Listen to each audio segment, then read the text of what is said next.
If there's one dish that unites over 50 million Kenyans, it's a warm, heavy mound of ugali. It's on our dining tables on Monday, our lunch plates on Wednesday, and the ultimate recovery food on Sunday. For generations, we've been told usipo kula ugali hukuja njaa. But over the past few years, a massive debate has been quietly ranging across Kenya. On one side, healthy advocates and fitness coaches warn that our beloved white ugali is secretly driving up rates of type 2 diabetes, weight gain, and belly fats. On the other side, millions of us rely on it every day for budget friendly, hard working energy.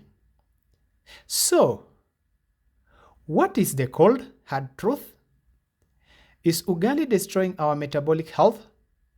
Or is it an innocent victim of modern processing? In this video, we are breaking down the science, the recent fortification reports, the glycemic index numbers, and the 3 exact tweaks you need to make to your plate today so you can enjoy ugali without sacrificing your long-term health. If you care about what you feed your family, stick around until the end because the answer might completely change how you shop for flour. Welcome to Dabaso Explorer. On this channel, we explore profitability farming, agribusiness opportunities, healthy food, and practical tips to help you earn more and live better. If you love agriculture, business, and learning something new, you are in the right place. Subscribe and join me as we explore together. Let's get started.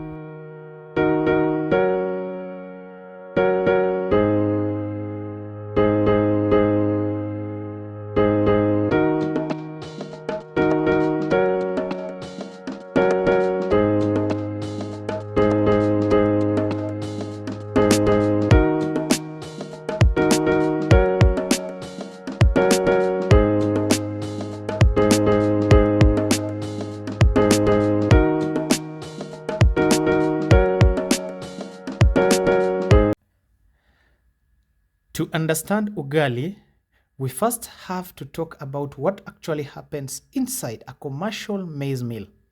Historically, our ancestors did not eat ultra-white, silky smooth ugali.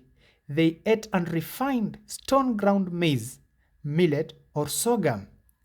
A maize kernel has 3 main parts: the brain, the germ, and the endosperm. The brain, the hard outer shell rich in dietary, fiber, and essential minerals. The germ, the nutrients-dense core packed with healthy fats, vitamin E, and B complex vitamins. The endosperm, the large middle layer containing almost entirely pure starch. When you buy refined grade 1 white sifted maize meal from the supermarket, modern industry rollers completely strip away the bran and the germ. Why? Because removing the fat and the fiber extends shelf life so that flour can sit in a shop for months without spoiling.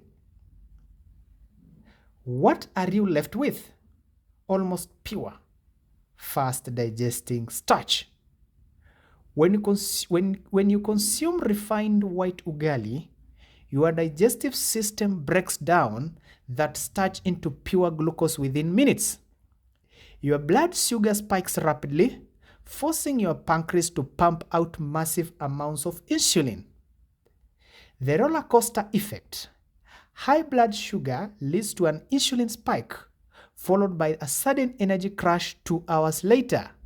That's why you feel foggy, sluggish, and hungry again shortly after a massive plate of white ugali.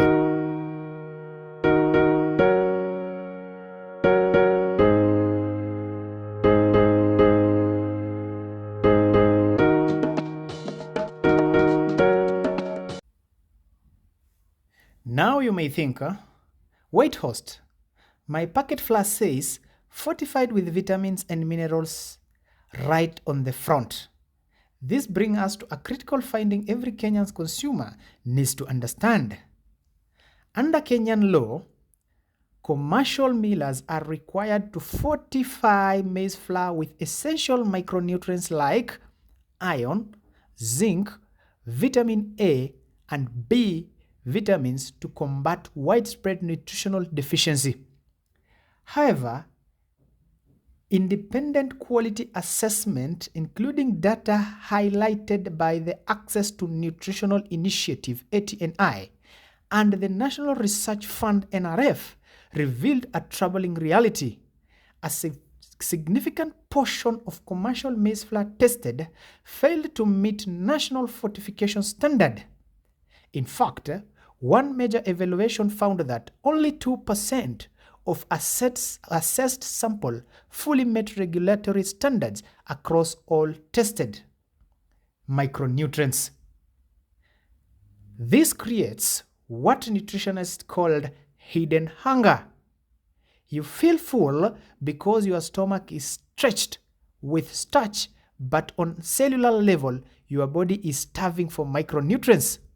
Over time, relying solely on high refined white ugali without dense side dishes leaves you vulnerable to chronic fatigue, weak immunity, and metabolic. Now, let's look at the numbers. The glycemic index measures how fast a food raises blood sugar on a scale of 0 to 100. Low. Glycemic index of 55 or less, that is slow, steady energy. The glycemic measures of 56 to 69, that is medium. And the glycemic index of 70 plus, that is high, which is a rapid blood sugar spike. Standard refined white ugali clocks in at an estimate of glycemic index of 70 or high. That's put it in the same high glycemic index category as a white bread or short grains, white rice. But here is the game changer. Scientific studies in Kenya discovered the impact of ugali on your body depends heavily on what you eat with it. White ugali plus red meat / fried beef, high glycemic impact. The refined starch digests rapidly, leading to elevated blood glucose level. A whole maize ugali plus indigenous greens, cowpeas, leaves, kunde, managu, terere, and others, drop the meal's effective glycemic index significantly down to 45, which is low glycemic zone. Why? Because the soluble fiber in traditional dark leafy greens act like a mesh inside your stomach, slowing down the absorption of carbohydrates into a bloodstream.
You don't have to banish ugali from your kitchen to stay healthy. Lose belly fats or manage blood sugar, you just need to upgrade how you buy, prepare, and portion it. Here are the 3 golden rules for eating ugali healthily. Rule number 1. Switch to ugali wasaga, a whole grain or composite flours. Ditch the ultra-bleached white flour for unrefined whole maize flour, posho meal or hammer meal flour. Even better, blend your maize with millet, sorghum or cassava millet, and sorghum add polyphenols, magnesium, and slowly releases complex carbs that keeps you satisfied for hours longer. Rule number 2. Practice the feast and half plate portion method. Most of us serve a mountain of ugali with a small spoonful of vegetables on the side. Flip the ratio. 50% of your plate, non-starchy vegetables, sukuma wiki, managu, terere, spinach, or cabbage. 25% of your plate, lean proteins, beans, omena, tilapia, chicken, or eggs.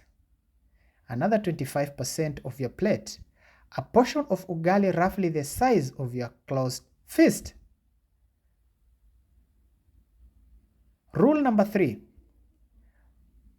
Pair with plant proteins and indigenous greens. Traditionally, side dish like omena, rich in omega-3 and calcium, and indigenous greens managu and terere provide the exact vitamins missing in maize flour while lowering the glycemic load of your overall meal.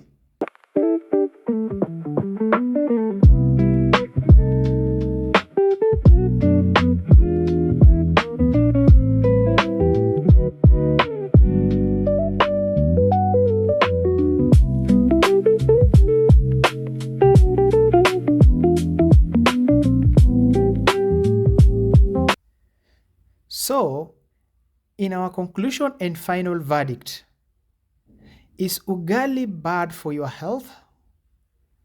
The verdict, ugali itself is not the enemy. The problem is ultra-refined white processing, excessive portion sizes, and lack of fiber on our plates. When you strip a grain of its soul, eat portion meant for marathon runner, and serve it without enough greens, any staple food becomes unhealthy. But when you embrace whole grains, control your portion, and pack your plate with traditional Kenyan vegetables, ugali remain a fantastic heart health source of fuel. Let's start a conversation in the comment below. What's your go-to flour for ugali? Are you team white sifted or team ugali wasaga? If you find this video helpful, hit that like button, subscribe to the channel, and share this video to your family. Until next time, eat real food, stay active, and take care of your body. Until next time, goodbye.